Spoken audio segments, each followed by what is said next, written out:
Hello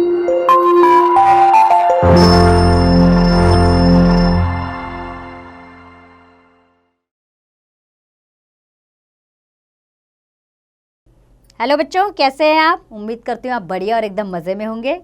बच्चों, आज हम एक पाठ पढ़ेंगे बहुत ही इंटरेस्टिंग, जिसका नाम है शिक्षक से राष्ट्रपति। आप समझ गए होंगे ये पाठ किससे संबंधित है।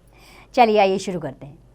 3 मई 1959 को मैं सवेरे 7:30 बजे अपने पढ़ने के कमरे में बैठी थी कि फ़ोन की घंटी बजी। सचिव सुधाकर ने राजदूत श्री पेरला रत्नम को बताया कि प्रातःकाल के पहले बुलेटिन में समाचार आया है कि राष्ट्रपति जाकिर हुसैन की अचानक दिल के दौरे से मृत्यु हो गई है। दिल का दौरा यानी कि हार्ट अटैक। पहले 2 राष्ट्रपतियों को मैं पहचानती थी, परंतु जाकिर हुसैन से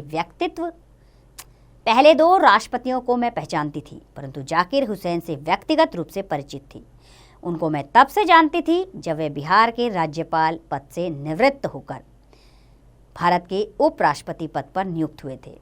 समय समय पर हमें उनसे किसी न किसी संबंध में मिलने जाने का सौभाग्य प्राप्त होता रहता था। जाकिर साहब की जन्मभूमि इटावा थी। उत्तर प्रदेश की भूमि गंगा यमुना नदी थी। भूमि शायद उनसे मिलते समय मेरे मन में जो प्यार उमड़ता था वह एक ही प्रदेश की मिट्टी बोलती थी। कुछ बातें हैं उनकी जो भूली नहीं जा सकती। प्रथम राष्ट्रपति श्री राजेंद्र बाबू के पास बैठते ही ज्ञात होने लगता था, ज्ञात अर्थात पता लगने लगता था, ज्ञात होने लगता था कि हम कितना भी उनके निकट बैठे, उनका आसन हमसे 1 उंगल ऊंचा ही रहेगा। बापू की अहिंसा को उन्होंने पूर्ण रूप में अपने आप में उतारा था। दूसरे राष्ट्रपति राधाकृष्णन एक ऐसा हीरा थे जो दूसरे को चकाचौंध कर देते थे। तीसरे राष्ट्रपति जाकिर हुसैन के पास बैठने पर ऐसी आत्मीयता का अनुभव होता था जैसे हम रक्त मांस से बने किसी अपने ही सगे के निकट बैठे हैं। इस आत्मीयता और विश्वास का एक कारण उनकी भाषा भी थी। हमें उनकी और अपनी भाषा में कोई फर्क नहीं लगता था। उनके साथ हम वही बोली बोलते थे जो घर में अपने स्वजनों के बीच बोलते थे। स्वजनों यानी कि अपने जनों के बीच, अपने लोगों के बीच। जाकिर साहब को मूल्यवान पत्थरों के अध्ययन का शौक था और उन्होंने इनका बहुत संग्रह भी किया था। संग्रह यानी इकट्ठा करना।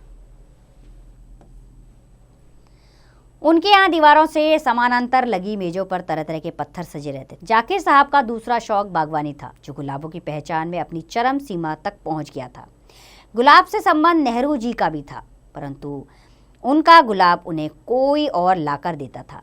कोई उन्हें स्वयं गुलाब ही समझता था, परंतु जाकिर साहब खुद गुलाब खिलाते थे और उसके खिल जाने पर दूर से बैठकर उस महिमा को देखते थे। फूलों की क्यारियों में उनकी महक में डूबे जाकिर साहब जब सुबह को घूमने जाते तो हर ओस की बूंद में उनकी आत्मा चमकती। हर हवा के झोंके में उनकी रूह पंखुड़ियों से बात करती नजर आती। विदेश जाते समय उन्हें जो निजी भत्ता मिलता था उससे वे नए पौधों के बीज और खूबसूरत पत्थर खरीद लेते थे। बगीचे के एक एक गुलाब की हर एक पंखुड़ी को वे अलग अलग पहचानते थे और बच्चे की तरह उसकी देखभाल करते थे।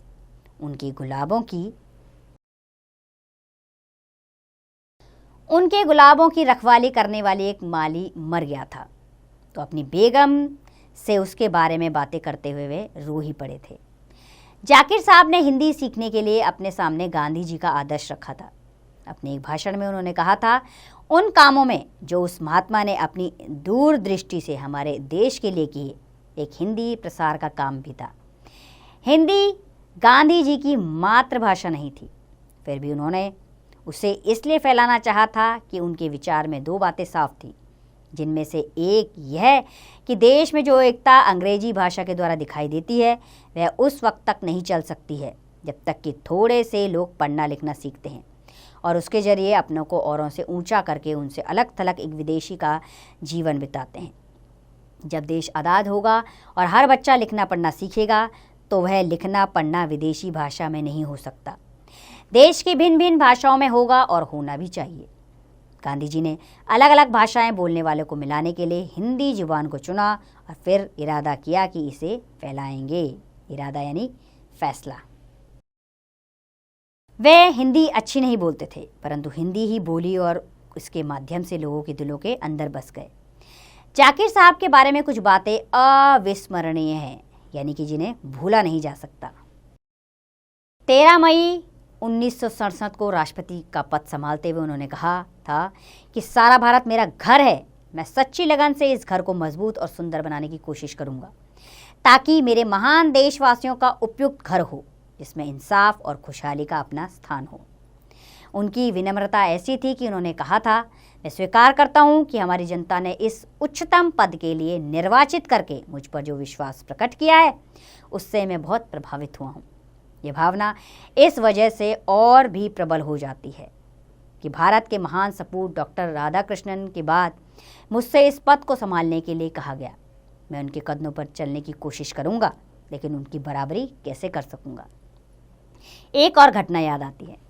उपराष्ट्रपति निवास के अहाते में एक दिन सवेरे घूमते हुए उन्होंने देखा कि माली के घर में कीर्तन हो रहा है।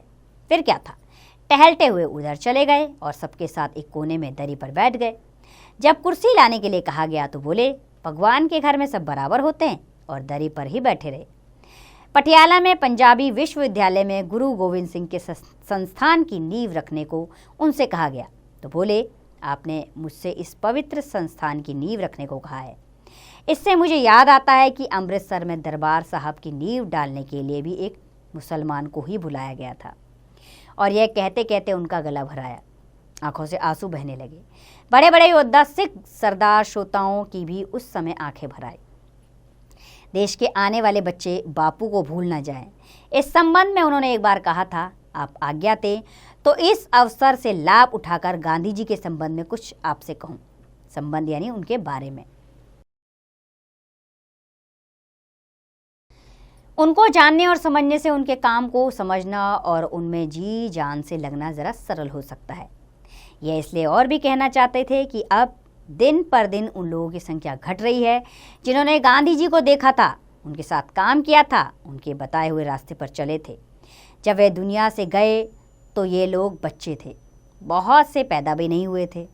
उनकी गिनती अब दिन पर दिन बढ़ती ही जाएगी। नया काल होगा, नए हाल होंगे, नए जंजाल होंगे। ऐसा ना हो कि यह नई नस्ल गांधी जी और उनके कार्यों की तह में जो विचार थे उनको भुला बैठे। ऐसे हुआ तो हमारी सबसे मूल्यवान पूंजी बर्बाद हो जाएगी। हिंदी सीखने के बारे में एक बार जब उनसे प्रश्न किया गया तो उन्होंने कहा, मेरे परिवार के एक बच्चे ने जब गांधी जी से ऑटोग्राफ मांगा तो उन्होंने अपने हस्ताक्षर उर्दू में किए। हस्ताक्षर यानी कि अपने साइन। उसी दिन से मैंने अपने मन में निश्चय कर लिया कि हिंदी भाषियों को अपने हस्ताक्षर हिंदी में ही दिया करूंगा। एक बार रामलीला में जनता ने उनसे रामचंद्र जी का तिलक करने के लिए कहा। जाकिर साहब खुशी से आए और तिलक किया। इस पर कुछ उर्दू अखबारों ने एतराज़ किया। जाकिर साहब ने जवाब दिया, इन नादानों को मालूम नहीं कि मैं भारत का राष्ट्रपति हूँ, किसी खास धर्म का नहीं। जाकिर साहब राष्ट्रपति भवन में सादगी और विनम्रता के साथ कला प्रियता को भी ले आए थे।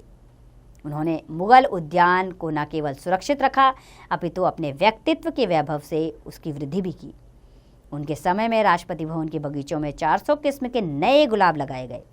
अनेक रंग बिरंगे पशु पक्षी, हिरन, मोर, सारस, कबूतर, राजहंस आदि भारत के कोने कोने से मंगवा कर रखे गए। जानवरों से उनका प्रेम इतना घनिष्ठ था कि राष्ट्रपति भवन में उनके साथ उनका प्रिय तोता, मैना और गाय भी आए थे। गांधी जी की शिक्षाओं का अनुसरण करते हुए, अनुसरण यानी पालन करते हुए, उन्होंने बुनियादी तालीम के लिए दिल्ली में जामिया मिलिया की नींव रखी थी। काम वे इतना अधिक करते थे कि एक बार जब घर वालों ने उनको आराम करने के लिए कहा तो उन्होंने जवाब दिया, आराम कैसे करूं, तनख्वाह तो काम करने की लेता हूं।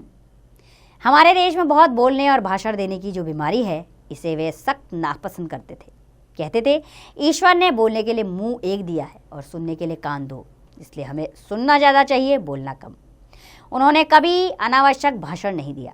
जब जब उनसे सार्वजनिक रूप से बोलने को कहा गया, वे उठे और बड़ी नरमी से संक्षिप्त और सादे रूप में अपनी बात कह दी, जैसे अपने मित्रों और बच्चों से बात करते थे।